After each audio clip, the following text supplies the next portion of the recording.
Welcome to SHOWstudio. It's Paris Fashion Week and it's my favourite panel of the season, the student panel, where I get lively young people to talk about what they're interested in fashion and help me unpick one of the collections of the season, which today is Lanvin. Obviously, Lanvin are going through a period of change at the moment. They've got their second artistic director, creative director, in 2 years. 2 in 2 years is quite a lot to go through, even by fashion's pacey standards.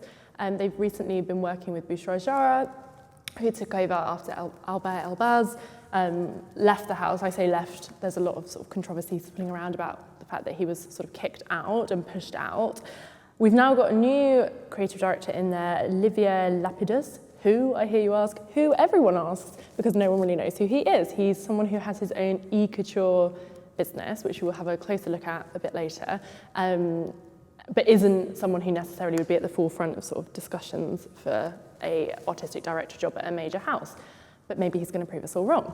That was a really long introduction. So I'm going to stop talking and let my fabulous set of students introduce themselves.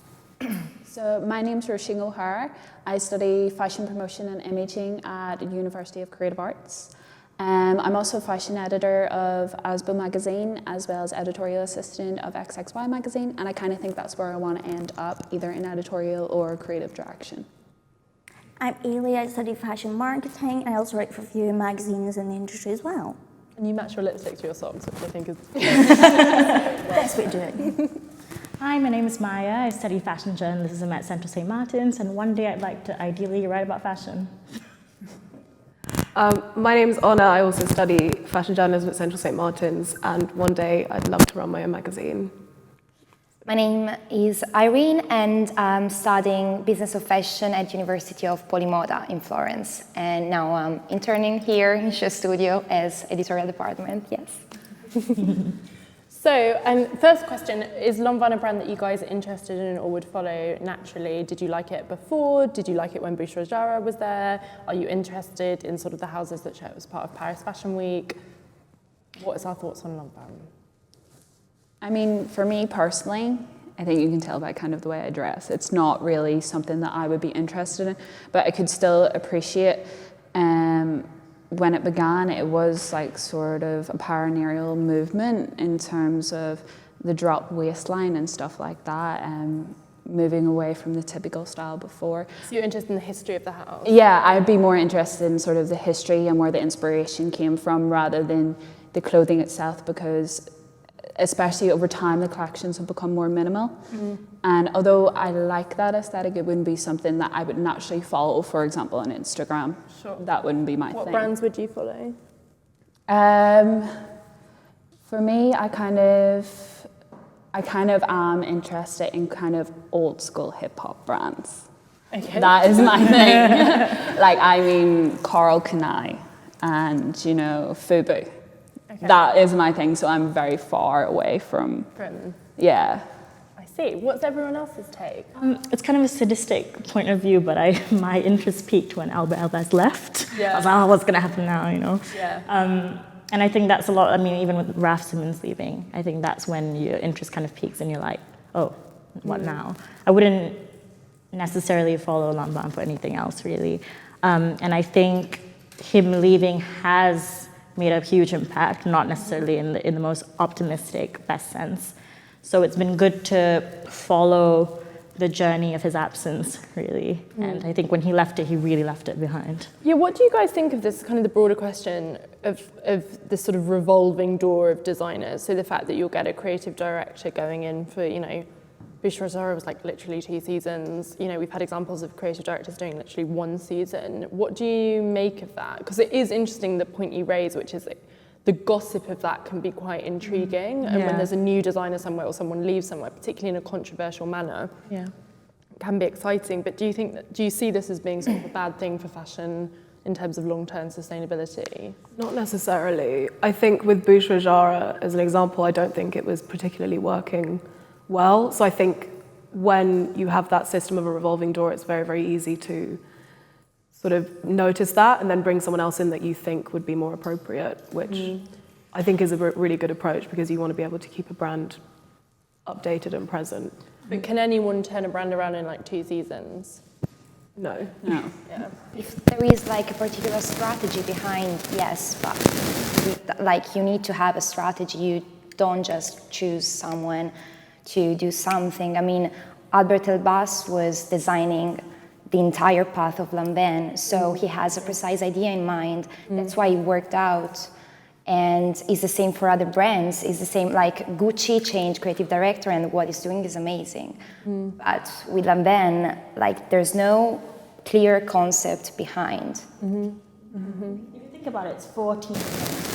That's a lot. Yeah. And basically, there's all these things. And I mean, first time I saw him speak, I think it's really apparent that he puts a lot of himself into it. It's a lot of his personality, a lot. That's incomparable. You can't just bring someone in and basically replace another person. Even the fact he put himself in the advertisements, you know, you see that with like maybe Tom Ford, but not that many other designers sort of operate in that way. And he was such a sort of part of the house for that reason. I think he's so loved because he kind of brought that personability back to the brand in terms of the way he changed the packaging back to that blue that everyone recognizes from Lanvin. And then also the fact that like even with his collaborations, there was a little bit of tongue-in-cheekness, you know, with those illustrations, but it was quite a clear signature stamp that he put on everything. And that all his collaborations, if you notice, all have that illustrative style.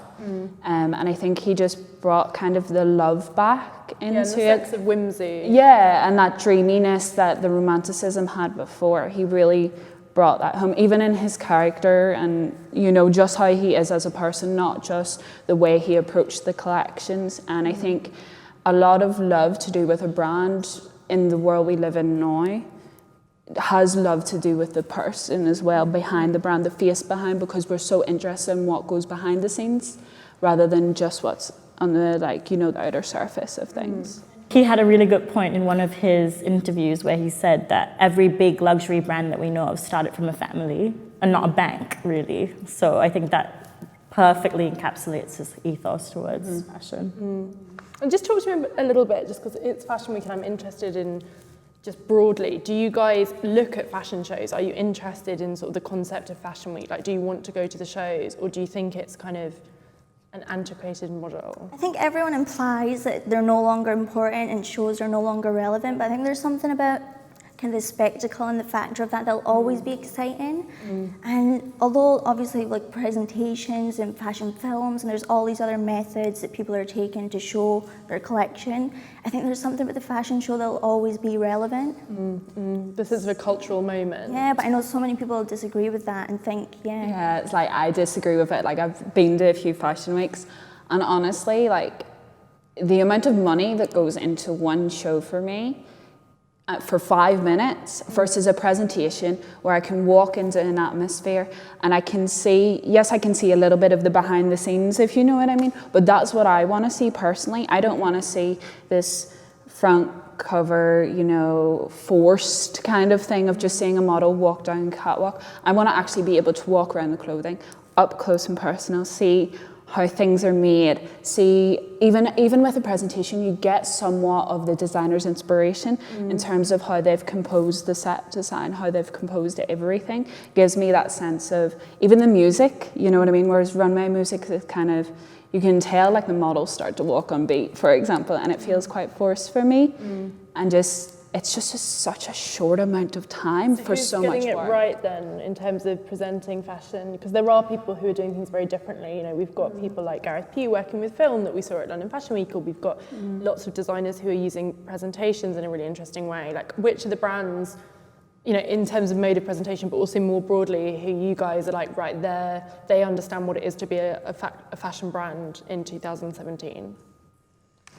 I mean, one of the presentations that I actually went to, Taranaka, I just really loved kind of the fact that they had it in the National Portrait Gallery and like the brand that it is. It was just, okay, things went wrong in it, like, I'm not gonna lie, but just the fact that they had thought of everything in the fact that you were given champagne lollies, the gifts that they were giving you afterwards, everything felt like composed and as one, and everything was working. And like just in terms of the models were actually able to interact with each other and all. They were laughing with each other, they were talking to each other, and it kind of, just that sense of realism is something that I appreciate. I know other people appreciate like kind of a spectacle and things like that, which I still do, you know, with the on-off show, and with Fashionista, like I do love them, but I like kind of that realness of, no, it's not this big fancy sparkly thing, but it's still beautiful at the same time.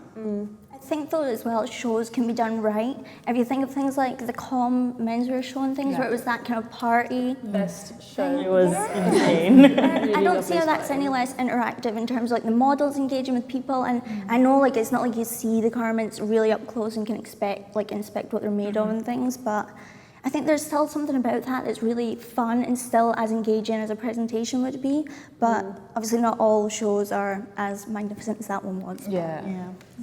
I think it depends very much on the brand, whether or not they think their clothes would be more suited to a catwalk or to a presentation.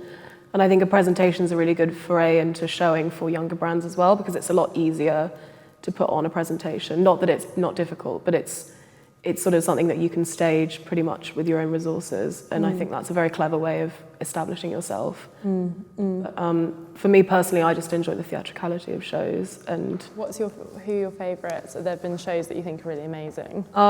This season, thinking about the Saint Laurent show yesterday, I was just really blown away by the staging.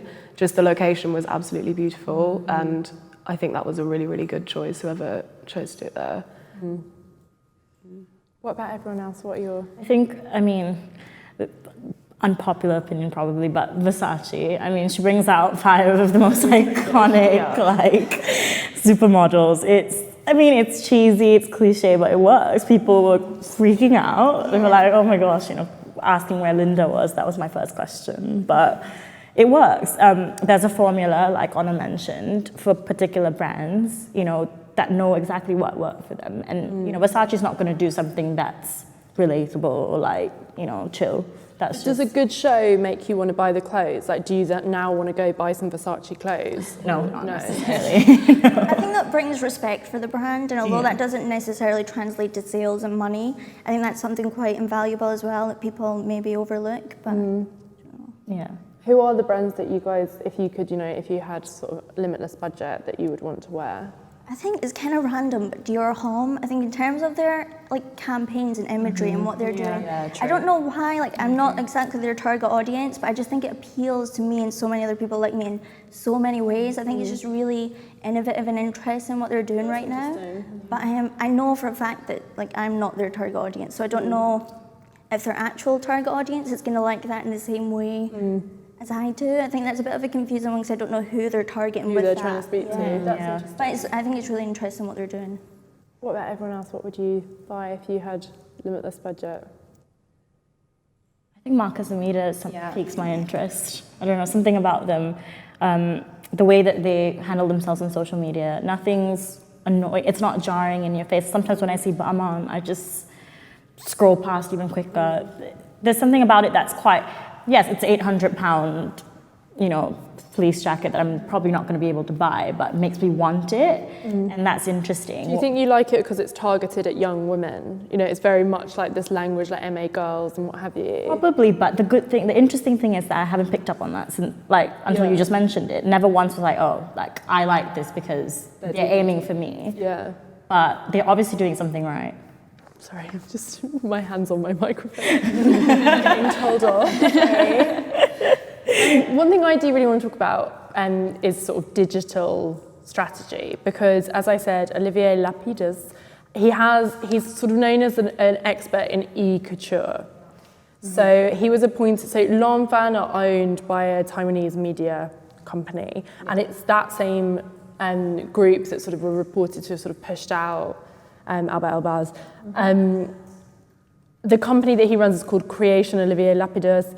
It's an e-couture brand. It creates these kind of custom-made, quite heavily embellished, often sort of strapless, long dresses that people can order off the internet, watching these kind of virtual runway shows. So this is how you would order it. We're following that pathway.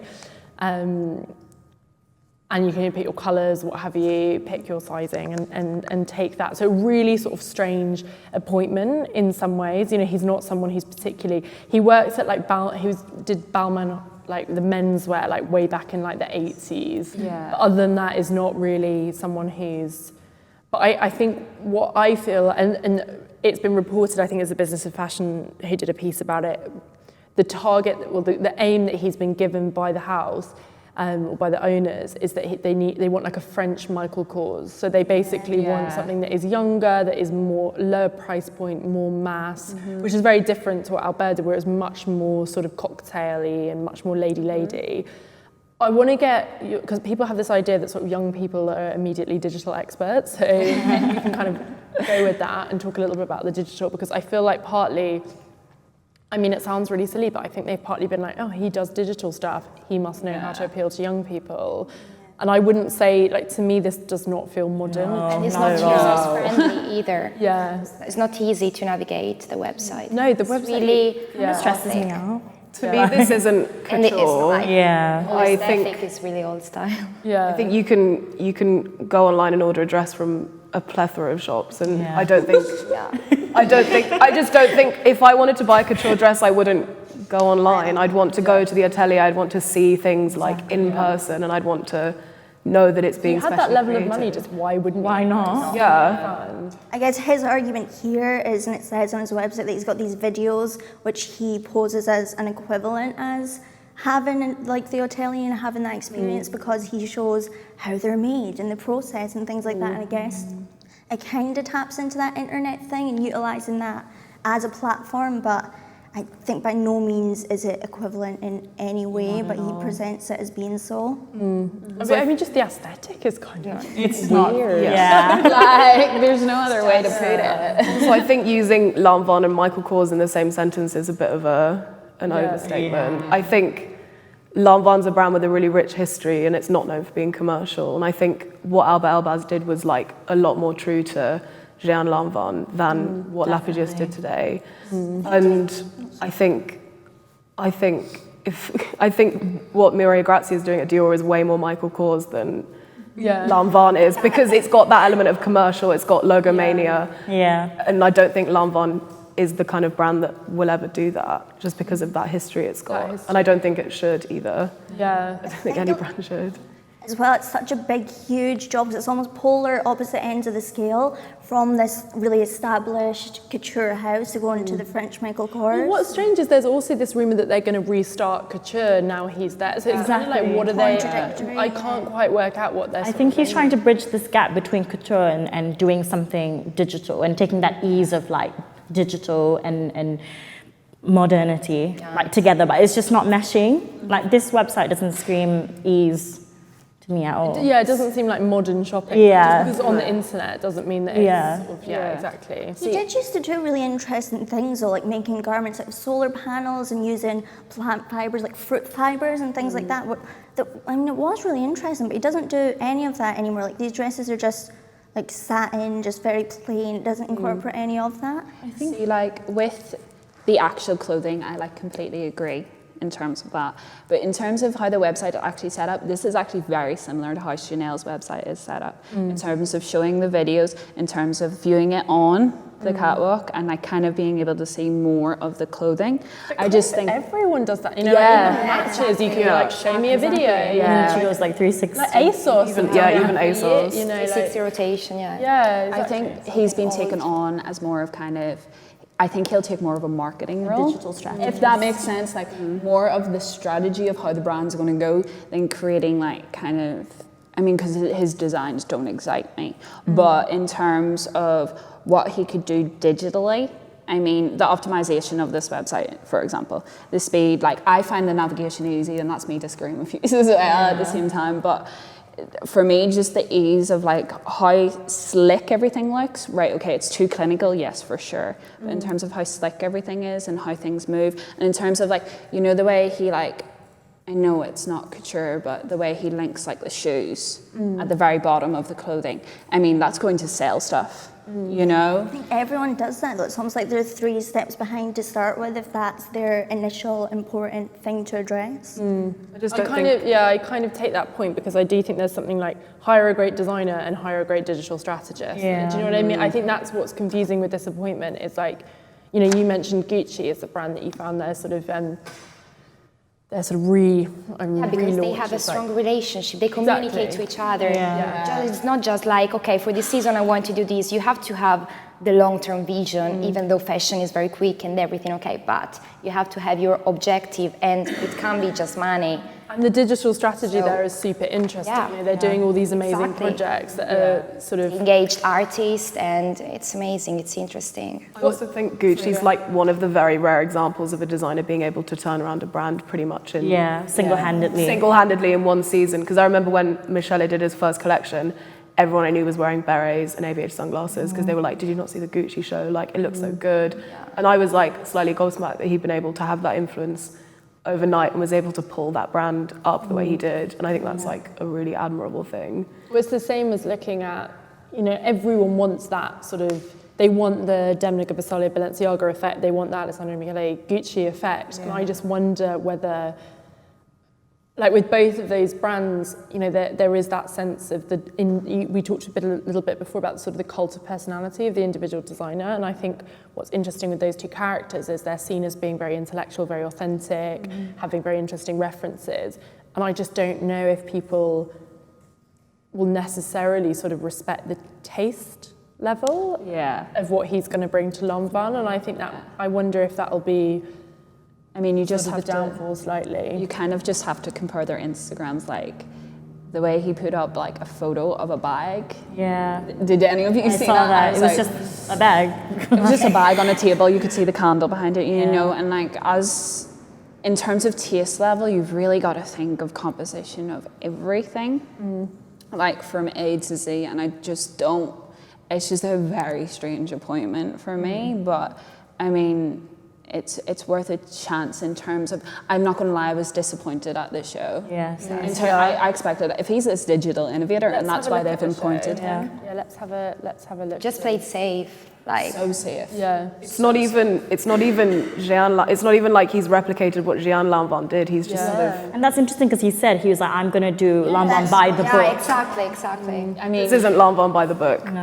I don't think. I was saying earlier, like, if you're going to pay homage, where's the blue? Where's the beading? Where's the pliqué? Like, where is that? If you're going to, it looks like a catwalk version of his website, slightly. Multiple styles. Even the hair is the same as the models on the website. Right. But again, it's been so contradictory in what he's saying. So if he's going to do Lanvin by the book, that's cool, but also don't say it's going to be the French Michael Kors, because it's really not the same thing. That's not at all. I kind of think he's like been influenced by too much, because like, you can see the unisex influence from his father. You can see him trying to pay homage to Jean through, you know, the cap sleeves and the romantic, like, long dresses. You can see him trying to be commercial in terms of putting the branding and the logo on. And it's just like, what are you doing? Like, I don't get. I just don't know if there's enough name recognition as well. You know, there are those houses that sort of do very well within the fashion pack because people are interested in them, but don't ever quite filter down. And the thing with Michael Kors is it is so mass, but with Lanvin, I just don't know if, you know, your average girl who doesn't work in fashion, maybe she reads one fashion magazine a month and she reads it also for the, you know, the articles or maybe the celebrity news, what have you, and she's got 300, 400 pounds and she wants to buy a bag. I just don't know if she would think of Lanvin, you know. I think it's such a long process as well, going from where they are now to where they want to be, that it's inevitable that they're going to get to a stage where they've kind of alienated that original customer base and not reach where they want to be yet. So there's going to be this limbo where they're kind of in between, not really appealing to anyone, and that's usually when designers are cut. And that's a really good point, because that's exactly kind of what happened with Mulberry, but in reverse. You think, you know, they were everywhere because of that Alexa bag and what have you, and in the Basil, every single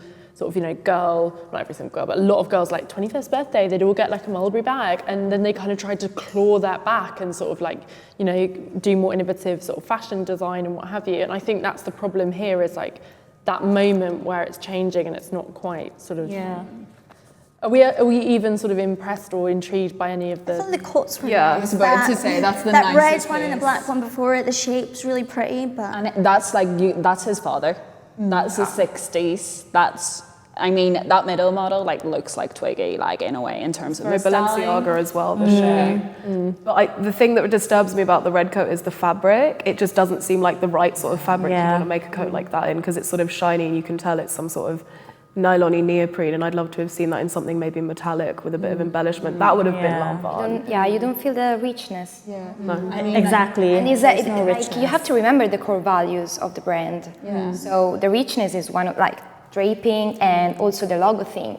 So Ailidh he just uses made like that such a the thing. logo type. Yeah. What about the logo? Like Yeah. the logo itself is one of the most important elements of Lanvin. So with the logo, I didn't actually notice it was incorporated into the clothes until someone it was pointed it just out the to logo me. type, so- I Where just is the thought logo? I think it's Like the later. very end of like the catwalk. I just thought it was like a weird print. It's just a pattern. it was really identifiable. Like I thought the characters were really clear. It reminded me of almost like some vintage scarf print or something. It's interesting that you bring up transition, because I think Bruce Gerard actually has she's been quite overlooked in the sense that those two collections, there was still a hint of trying to bring back something from when Ailidh left, and this is just completely left field. It's really interesting though that you use the word overlooked, because Yeah. that is the problem. That's why Yeah. she's gone, because it's like, if collection, you do see this sometimes where a designer goes into a house and just like, it sounds awful, but just like, I think she's an amazing designer, and like, but just like no one cares. Exactly. Like it doesn't get any press, there's no scoop, there's no like clamoring to be at that show. Yeah. Is anyone going to care about this? Not to be like, But I kind of wonder, like, I kind of think I think they've got this weird strategy that they know that, it doesn't really matter what press think or whatever. Also, I think with this one as well, there's the added element of a creative director's just left after 2 seasons. There's another one, and everyone's sort of hoping that something Wondering better will what come will out. And also with Boucheron, I think she came in a really, really difficult period for the brand, and I do have a lot of respect for her for taking all that upon herself. She had too much pressure. It was a lot of pressure on her, and I think in any situation like that, the outcome's most likely not going to be very good, which is quite sad. Yeah, and she was like holding on to these few strands, like, and then suddenly she's gone. Also, I don't think you're ever going to be able to replicate Ailidh's work there, just because his So well loved. Yeah. All those rumours of like the atelier, like all the staff like chanting his name and Yeah. stuff. It's like, can you imagine going into that And it's environment? believable. Like, that is believable for his character as a person. What's quite interesting, just looking at the run of the show, is how they have literally kind of replicated, on his website, how you can choose a dress and then pick like a different colour depending on what you want. They've kind of replicated that in the runway, having like multiple looks almost with like a slight tweak, or like this a dress that's really similar but done in slightly like 2 different colourways. Like it's very much this language of like, you choose what you want, consumer first, which is... You could like use that more in the retail experience, actually, not there in the catwalk, because it's not that appealing. It looks like boring. It looks like, okay, like I'm a seeing catalogue, like the options. Dior did that yesterday as well. For the finale, they had about maybe 6 dresses that were all exactly the same, just in different colours, and I was a bit like, I mean, we are prosumers. We are prosumers, but we don't want to make the clothing. No. Do you know what I mean? Like, and that it just feels like the black dress at the very beginning. It feels very unfinished to me. Like, it feels like just not expensive. then I suppose if that's their strategy now and going the other way, reducing price points and trying to appeal to this new So interesting, because you think the name Lanvin to me 10 years ago, like I think luxury. Yeah, for sure. And you definitely don't think of handbags. No. You think of maybe eccentric cocktail wear, you think of eccentric cocktail jewellery. Yeah. And you think of an evening bag, but you don't think like I'm going to get a day bag. Whereas Michael Kors, you're like, Fancy. handbag, like, Also, Michael Kors started as like a mid-range accessories line, and I think he never sort of tried to cover that up, or even never sort of tried to change that. So it's already got that ingrained identity of a mid-range line. It's American sports. It's that American whole, sports. Yeah. But I think to try and ascribe that sort of position to a brand like Lanvin, it's just, I don't think it will ever work. There's so much depth to it though. It's not like it's just changing an aesthetic or a style of advertising or social media approach. It's changing the whole like core value of the brand and the DNA. But does it that was built matter upon. anymore? Like, I'm interested to get you guys' thoughts on this, because there's this obsession at the moment with reviving old brands, and obviously over London Fashion Week we saw the revival of Fiorucci, which is obviously a completely different brand, but like Fiorucci is like you speak to graphic designers who got into that because they love Fiorucci stickers and all of that. And why do you think, like, as young people who a lot of these revived brands are targeting, do you think there is like a cachet to it being an old brand, or do you kind of not care? Like, why is there this enthusiasm for reviving old labels? I think the fact that it's so old is always going to matter, just because that's a big part of its identity. But I think a lot of designers, they get way too obsessed with trying to replicate and pay homage to the original designers, when I think it still should be present, but it shouldn't be your main purpose. It should be to bring your own thing to the table while still keeping that in mind. That was the problem I had with Helmut Lang. I think it was way too much replicating old pieces, and that was the problem I had with it. Well, it's slightly, if you wanted the old pieces, you go to a vintage shop, or you go on SDL, or you sort of seek them out on eBay. It's kind of, but then I don't know, I kind of agree with you to an extent, but then it's quite interesting to see someone like Raf Simons, who's doing a lot of sort of reissuing of old work, revisiting old motifs that he's explored before, and you realise actually there is a whole market of young people who maybe got interested in Raf in the last 3 or 4 years and want that collection from 1997 or want that collection from 2003, so why not remake it? And I wonder if that's slightly like the Fiorucci model of like, we'll just make original product. There is such, like, I interpret, maybe you guys disagree, but I think there's a lot of nostalgia often amongst exactly. Yeah, of course. We live in a digital era, so we can access a lot of more information, also past information. So eventually we get, appealed to those kind of information and images, aesthetic and everything, and we feel nostalgic, even if maybe, it was 20 years ago and I wasn't even born. I think so, but I still want to feel and experience as my mother did, maybe. There's also an obsession, I think, with like keeping up with Generation X, keeping up with us, keeping up with this digital age. Like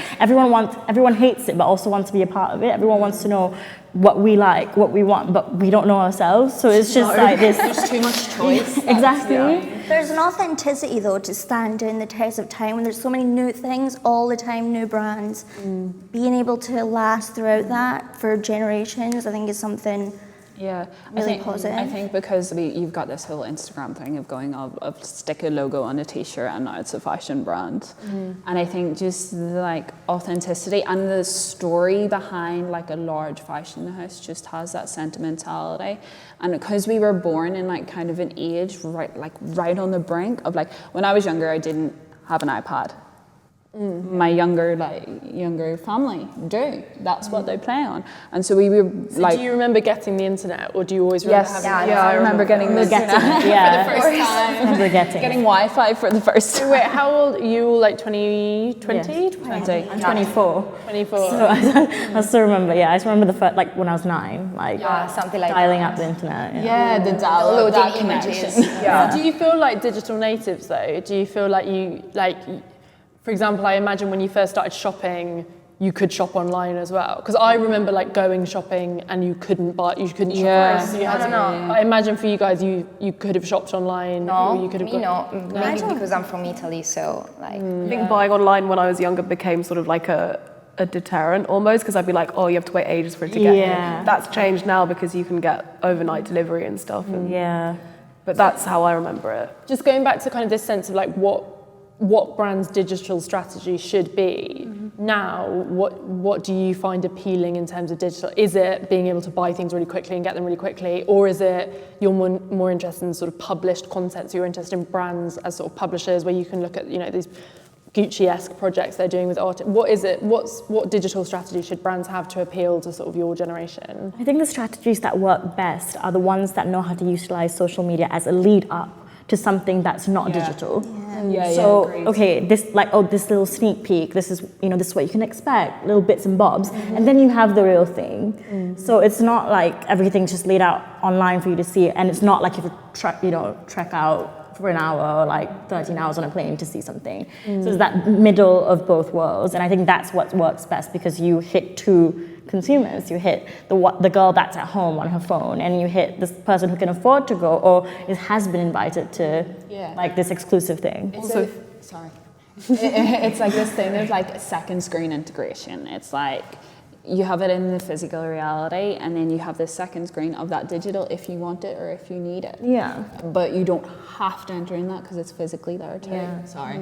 So if it's a luxury brand, I think the buying experience is a massive part of that, because if I'm going to spend £600 on a pair of Gucci sunglasses, I'm going to want to enjoy every moment of that. So go into the shop, hold them, see them on my face in person, and then get the... I know a girl who buys a lot of things from Gucci, like small things like belts and tights, and she keeps all the bags and boxes because that's part of the experience. Yeah. And that's what you pay for, and I think it's important for brands to still keep that alive because that is a big part of the experience, and that's what makes it sort of luxurious and alluring. And some online brands, like it's interesting, you know, like over the course of this season, basically, like Matches sold for $1 billion, which was like insane. and we've like, you know, their founders, Ruth and Tom, are people who, you know, we're like friends of SHOWstudio. We've got an amazing interview with them in our In Fashion series. They're fantastic. But I think part of what's so special about Matches is like that marbled packaging that you get if you buy something in that sense. And I think what's interesting is they've showed that actually sometimes the digital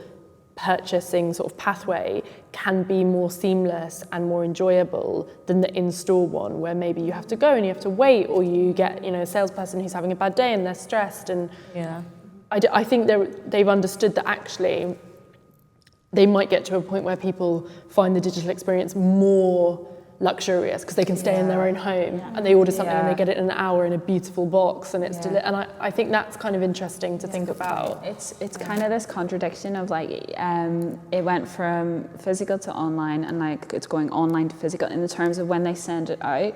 Like there's kind of got to be that extra element of whether it be like a handwritten note or signed by the owner. I think that's what we're kind of craving. Yes, we understand like we're very digitally apt, but we also still want that little extra something that is real to us, if you know what I mean. The sense that you're important. That Yes, they care that you like like exclusivity you're and not just like personability. a beep in a factory and then it's put in Yeah, a bag. yeah. That's interesting. Yeah. So what would you advise for the digital strategy of a brand like Lanvin? What do you think is important? To make it appeal online, but then to still remember the offline experience, because as we said before, in this digital era, we are still feeling nostalgic. So we want to touch the actual product. And social media are really helpful to make us appealed and thrilled about something, but then we want to explore it in the actual store. So it has to be something beyond Yes, it. exactly. So to use it as a mean to get us in the direct place. So Yeah, like I think like the Chanel exhibition in Saatchi, I believe, Saatchi.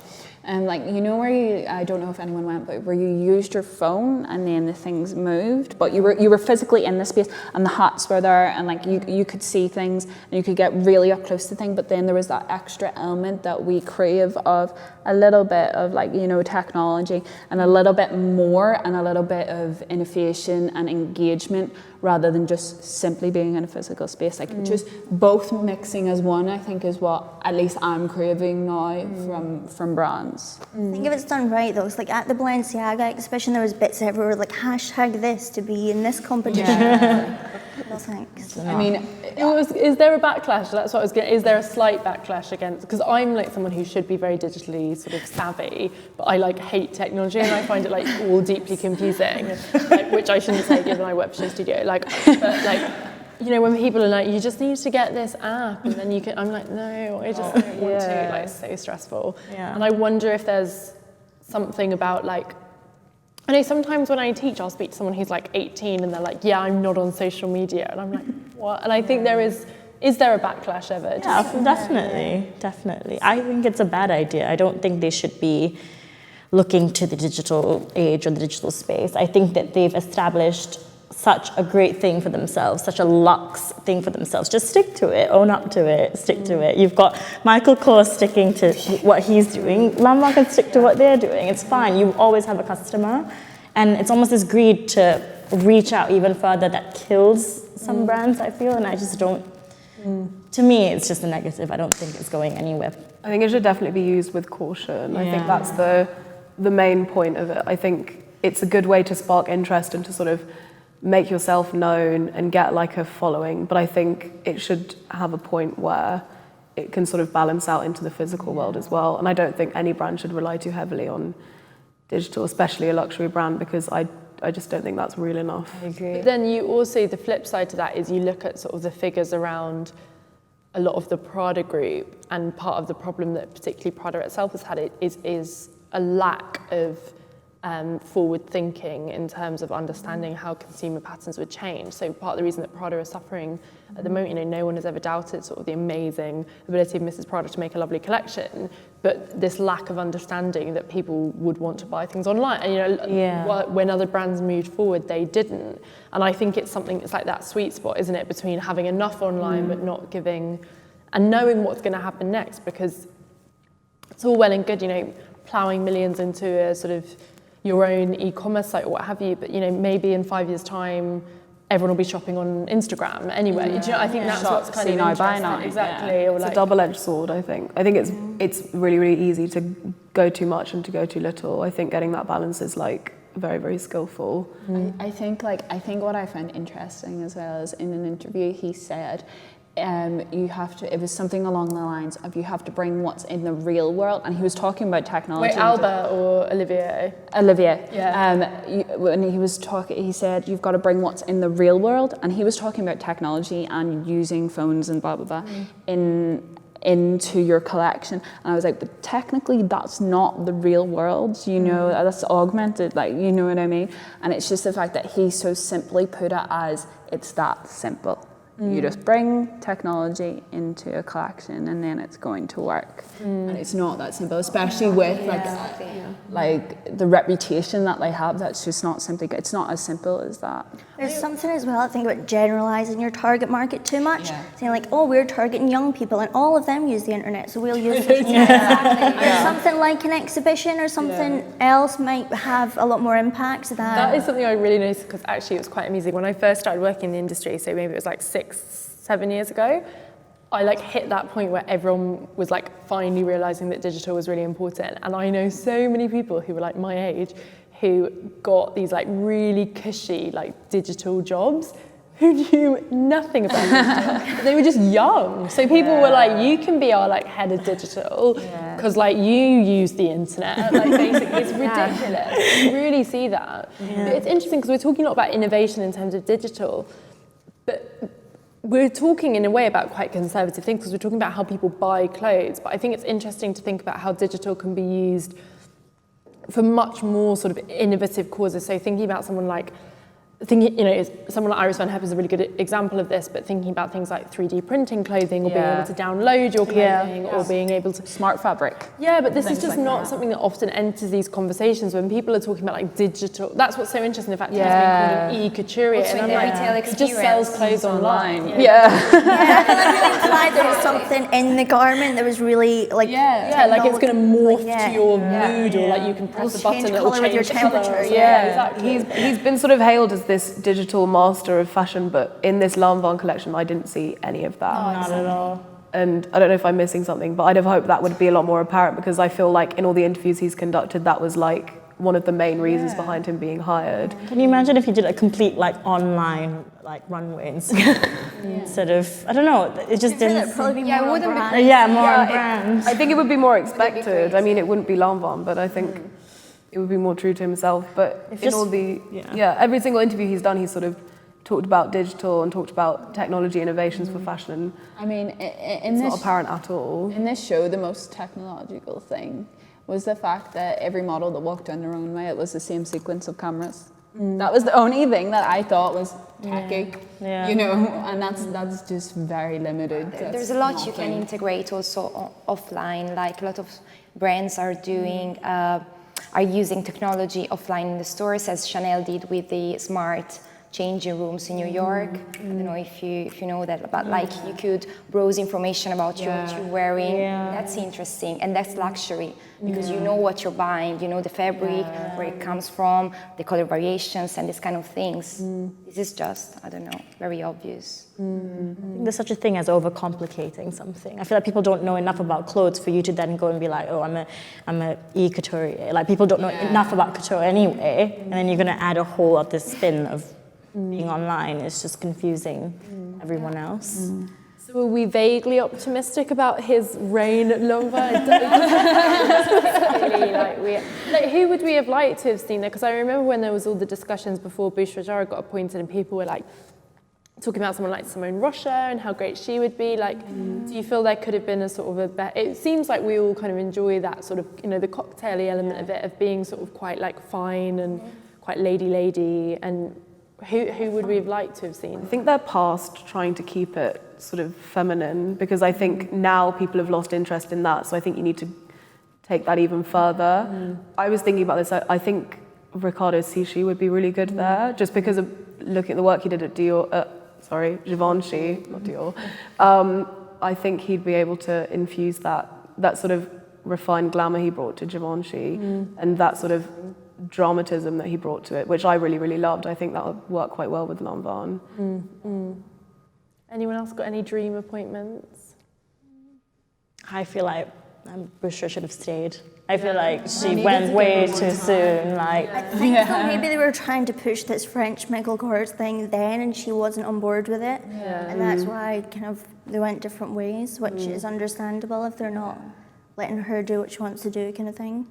I just think this is like so weird. Like, it's just like, I'm so confused by it. I find it quite depressing. Because it was sort of like, what's happened to this wonderful brand that has such a lovely history. And at the beginning I thought, oh, it's an all black collection, that's quite cool, that's a statement, but then they were bringing out all these weird pinks and then the weird prints, and I was just like, what is happening? Like, I was so confused.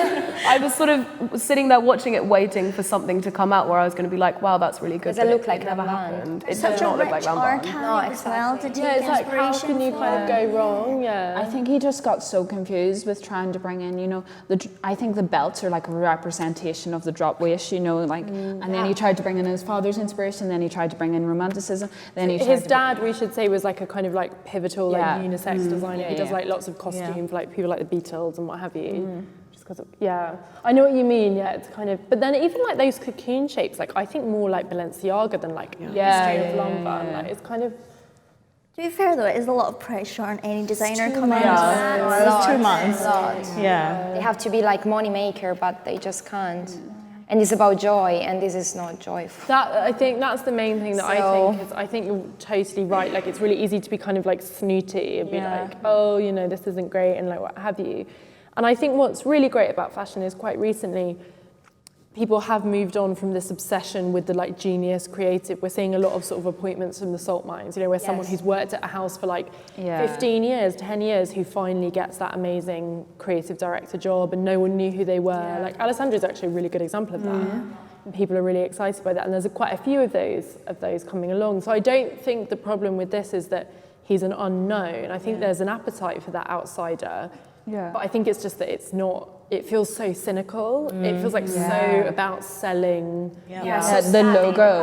Like selling not great clothes. It feels over-processed in a way. Like, he's sort of, you can tell he's sat down and figured out exactly what to put out and not really relied on that creative output. Well, it's like designed by sort of, you know, sales statistics. You can imagine going, well, you know, what I find is women like to buy a strapless dress, so we should do a strapless one, and I find that some women like one with one. Exactly, you know, and I think that's about intuition. I mean, you have to have that creative thing that is not calculated on, I don't know, past sales or whatever. Even with the logos as well, I feel like that was so forced because they were sort of looking at a way to put it in a stylish way, and I just don't think that worked at all. Because I feel like they looked and they thought logos are doing well, like the whole logomania trend, but I just think it felt like so over-processed and wrong. Like, it also just like really doesn't fit with the menswear. Like, I kind of like Lanvin menswear, which is kind of like a bit edgy and I like it. Cool, and like this is like kind of like chilly. It's quite Armani actually. You know, that kind of like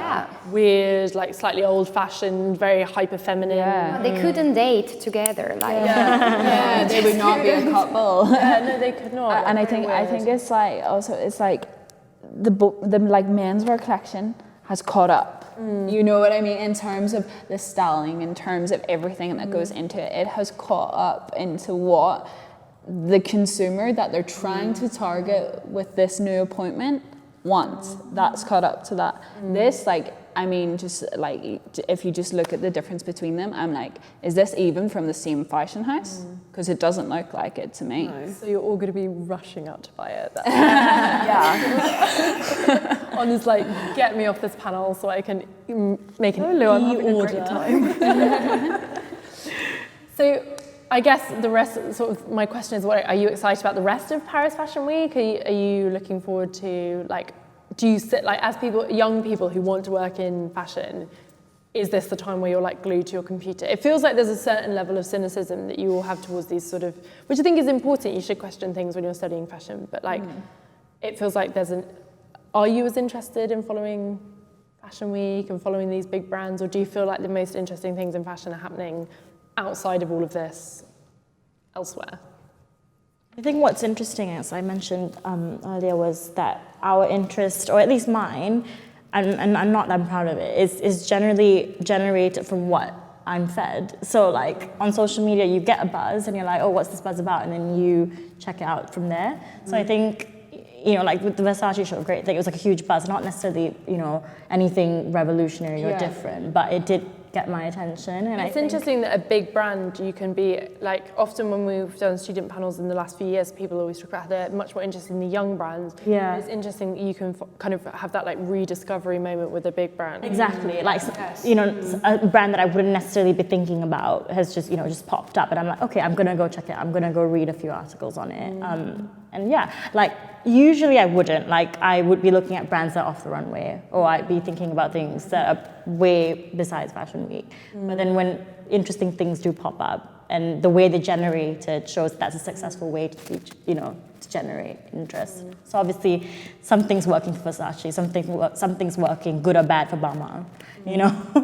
Something's working for Gucci, so yeah. It's important to keep informed as well about these things, just because Yeah, of course. whatever is showing on the runway, it's like a representation of mainstream fashion. I think it's always helpful to know what's happening in that. It's not necessarily the best that's happening in fashion, but it's something to look at, and if you're working in fashion, it's pretty essential. Yeah, it's silly to ignore it and just pass it off as not being anything. I mean, like, for me, it's not like these are not the things that I like to watch. For example, but one of my favorite shows from last Fashion Week was the Liam Hodges Fila collection. That's my thing, and that's what I'm interested in. But it doesn't mean that I neglect looking at the other things. Yes, I'm more critical of them because it's not my taste, and I can kind of see gaps and I can see cracks with Fashion Week, especially with going to it. I do see the cracks happening, but it doesn't mean that it can't be revived and be that spectacular thing and that, you know, thing that we all wanted at one point. We all wanted to sit in the rows at one point, and I think we're kind of losing that right now, but I think there is room for that To come back. for sure. Like a show that I've organically just paid attention to without any being pushed or being baited into it was Dries. I just thought it was so beautiful. I was just looking at it like, okay, now I know why I watched this, but you know, that's great. He doesn't do anything. Dries is actually a really good example of the kind of Lanvin-esque brand model of something that's kind of opulent and ornate, but very modern at the same time, and all about this kind of intimacy and quiet. I think, like, I'm obsessed with Dries. I think he's really amazing. And like sans gimmicks, there's been nothing. Exactly, Like nothing's baited me into. Yeah. Oh my god, that one as well. Yeah. I think that proves as well it's so dependent on the brand and what you think of the brand and what relationship you have with that, whether you'd be as engaged with the show. Yeah. So it really just depends. It's difficult to say. I think with some of my colleagues, we've been talking about this thing where, you know, it used to be about how many tickets you have, and now it's about I want to choose what shows that I want to go to in accordance with my taste. And I think that's why you kind of, in journalism, you're kind of getting this very fluffy view of things. You're not getting that really negative, hard-hitting critique in what's currently going on. And like, I think the issue is that because there's so much choice, we're choosing what we want now, rather than trying to go to see all these different things and get the experience from everything. We're just that's quite an going. interesting point. It's the same way Instagram feeds you. Yeah, exactly. Yeah, so it's like You what know, piques your interest. You choose. It's not like Yeah. And I think bringing that back full circle, that's why you have a brand like Lanvin trying so hard to be digitally successful. They want to crack the code of what piques digital interest, what brings you there, what brings the It's like when Every people brand want a does. film and they're like, we want to make something that goes viral, and then you're like, well, and that's I think that's the actually a smart Versace show went viral, that moment when all the supermodels were there. That was like everywhere. So everywhere. Good. It was. That's a good example of making a proper spectacle, which I really loved. It was So that's our message. That's our point, is that everyone just needs to hire 5 supermodels. Naomi, Christy. Yeah, just like They're the key. Yeah. No, but be spontaneous, like, yeah. Also, I don't think anyone expected that either, so it's sort of playing with the I would audience. like to say that I did expect that, because I was at that show and I was sat near the curtain, and like at the end of the runway it was a curtain and all the models were coming out this weird door, and I was like, there's a curtain, something shall happen behind that curtain. And then when it did happen I was like, oh. But it was really, really good. What did you think it was going to be, though? I just thought, I don't know, I thought you could hear, like, there was a lot of like, Wizard of so Oz I was like, moment. I was like, you don't have, Something's happened. because not to sound like, it was like a trade-off, I imagine, like, because it didn't look that sleek to have the curtain behind all the models coming down. You probably can't really see, I haven't actually looked that closely at the photos. Yeah. But like, it was kind of weird to have a curtain. So it was like, you'd only choose to have a curtain, not a false wall, if you needed to like reveal something. That's true. It was kind of exciting, but when it did happen, it was fantastic. Well, I feel like that's a good note to end on a note of positive praise for the Versace show. And I mean, this just needed Naomi and Linda. And Linda. I don't know if even that could have. Not even that could have piqued my interest. So I put a downer on that positive end. I hope that this could be like a point where people can recognise that something like really serious needs to happen. Just not in like a businessy way, but more in like a unexpected turn of events kind of way to really sort of wanna make be people excited be like, again. I want to be excited. yeah, I want to be like, oh my god, really, and be like, yeah. You're like, I want to feel something. Yeah, Something like that's what it is. Okay, let's end there. One wants to feel something. Usually we end with a round of applause, but I think it's going to feel forced. So let's just end.